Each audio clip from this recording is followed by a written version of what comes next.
అందరికీ నమస్కారం. ఈరోజు మనం జపాన్లో ఇటీవల భూకంపాలు ఎందుకంతెక్కువయ్యాయా చూడబోతున్నాం.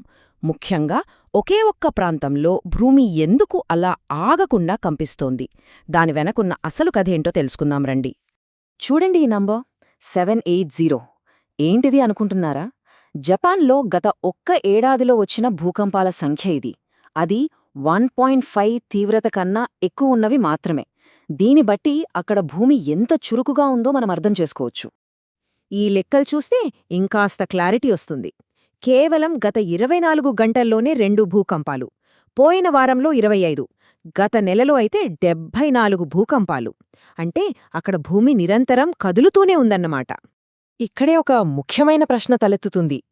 ఈ భూకంపాలన్నీ జపానంతటా అక్కడక్కడా వస్తున్నాయా, లేక అంతా ఒకే చోట కేంద్రీకృతమయ్యిందా? ఈ ప్రశ్నకు సమాధానం మనల్ని ఒక డిటెక్టివ్ కథలా ముందుకు తీసుకెళ్తుంది. మన దగ్గర ఉన్న డేటాను జాగ్రత్తగా పరిశీలిస్తే ఈ భూకంపాల కార్యకలాపం యాదృచ్ఛికంగా జరగట్లేదని చాలా స్పష్టంగా తెలుస్తోంది. ఆధారాలన్నీ ఒకే ఒక్క ప్రాంతం వైపు చూపిస్తున్నాయి.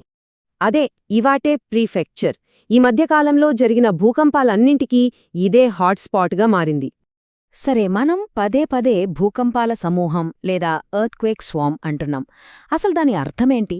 ఇవాటేలో ఏం జరిగిందో ఒకసారి టైమ్లైన్ ప్రకారం చూస్తే మనకొక ఐడియా వస్తుంది. ఈ టైమ్లైన్ను ఒకసారి గమనిద్దాం. 3 రోజుల క్రితం 5.0 తీవ్రతను దాటిన భూకంపాలు ఒకదాని వెంట ఒకటొచ్చాయి. ఆ తర్వాత 2 రోజుల క్రితం ప్రకంపనలు అస్సలు ఆగలేదు.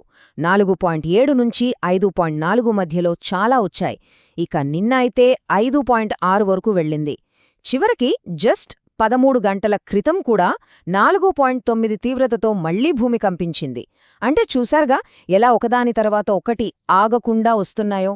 ఇలాంటి వాటినే స్వార్మ్ అని పిలుస్తారు. ఇక్కడ మనం గమనించాల్సిన ముఖ్యమైన విషయం ఏంటంటే, ఈ భూకంపాలన్నీ ఎక్కడ పడితే అక్కడ రాలేదు. ఇవాటే ప్రిఫెక్చర్లోని తనోహటా, మియాకో, యమడా అనే పట్టణాల చుట్టూనే ఇవన్నీ కేంద్రీకృతమయ్యాయి. ఇది ఈ భూకంపాల సమూహం యొక్క ప్రభావాన్ని ఇంకా స్పష్టం చేస్తుంది.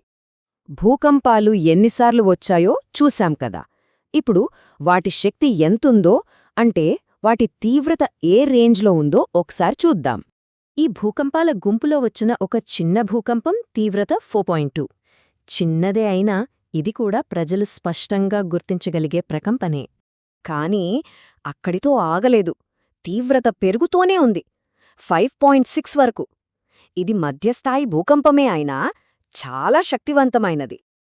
అయితే ఈ చిన్న మధ్యస్థాయి ప్రకంపనలన్నింటినీ మించిపోయేలా, వాటన్నిటికంటే భిన్నంగా నిలిచిపోయే ఒక పెద్ద సంఘటన జరిగింది. ఇప్పుడు మనం మాట్లాడుకోబోయేది ఆ భూకంపాల సమూహంలోనే అత్యంత కీలకమైన అతిపెద్ద సంఘటన గురించి. అదే 7.4 తీవ్రతతో వచ్చిన ప్రధాన భూకంపం. 7.4 ఈ నంబర్ చూడ్డానికి మామూలుగానే ఉన్నా దీని వెనక ఉన్న శక్తి చాలా పెద్దది. ఒక్క క్షణం ఆలోచిద్దాం.